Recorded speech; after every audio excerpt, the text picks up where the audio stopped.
இலங்கை இனப்படுகொலையில் தமிழர்கள் கொத்து கொத்தாக கொல்லப்பட்ட நாள் இன்று. மன்னிக்க முடியாத அந்த படுகொலைக்கு திமுகவும் காங்கிரசும் எப்படி காரணமாக இருந்தன? இன்று அவர்கள் மீண்டும் இணைந்து மறைக்க பார்க்கும் உண்மைகள் என்ன? பார்ப்போம்.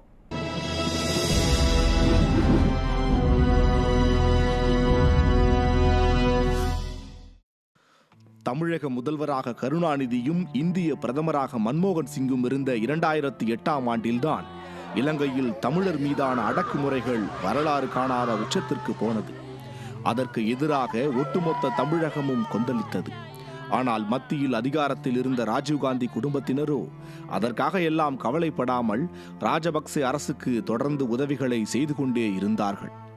அப்போது சென்னை மாங்கொல்லையில் நடந்த பொதுக்கூட்டத்தில் பேசிய திமுக தலைவர் கருணாநிதி, இலங்கை பிரச்சினைக்கு தீர்வு எட்டப்படாவிட்டால் திமுகவின் அனைத்து நாடாளுமன்ற உறுப்பினர்களும் ராஜினாமா செய்வார்கள் என்று சொன்னார். ஆனால் நாற்காலி சுகம் கண்ட திமுகவின் நாடாளுமன்ற உறுப்பினர்களில் ஒருவர் கூட ஒருபோதும் ராஜினாமா செய்யவில்லை. இலங்கை தமிழர்களுக்காக உண்ணாவிரதம் இருக்கிறேன் என்ற கருணாநிதி 2009 ஏப்ரல் 27ஆம் தேதியன்று ஒரு நாடகம் போட்டார். அரை நாளை கூட உண்ணாவிரதம் தாண்டாத நிலையில் இலங்கையில் போர் நிறுத்தப்பட்டு விட்டது என்று மத்திய அரசு கூறியுள்ளது.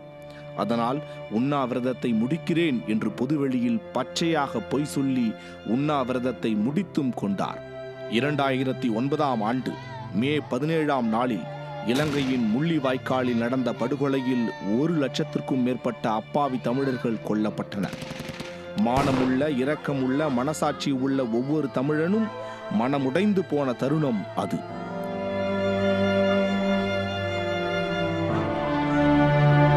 இலங்கை தமிழர்களின் விரோதியான காங்கிரசும் அவர்களை நம்ப வைத்து முதுகில் குத்திய துரோகியான திமுகவும் இப்போது மீண்டும் கூட்டணி வைத்துள்ளனர். இலங்கை படுகொலைக்கு காரணம் இந்த 2 கட்சிகள்தான் என்று 2016இல் குற்றம் சாட்டிய வைகோவும் இப்போது அதே கூட்டணியில் இணைந்திருக்கிறார். கொலைகாரன், கொலைக்கு துணை செய்தவன், சாட்சி மூவரும் இணைந்த வினோதமான கூட்டணி இது. தமிழகத்தில் வாழும் தமிழர்களை அன்போடு தாயக தமிழர்கள் என்று அழைத்த நமது சொந்தங்களை, தொப்புள் கொடி உறவுகளான லட்சக்கணக்கான இலங்கை தமிழர்களை கொன்ற இந்த கூட்டணியை மானமுள்ள தமிழர்கள் மறக்கவும் மாட்டார்கள், மன்னிக்கவும் மாட்டார்கள்.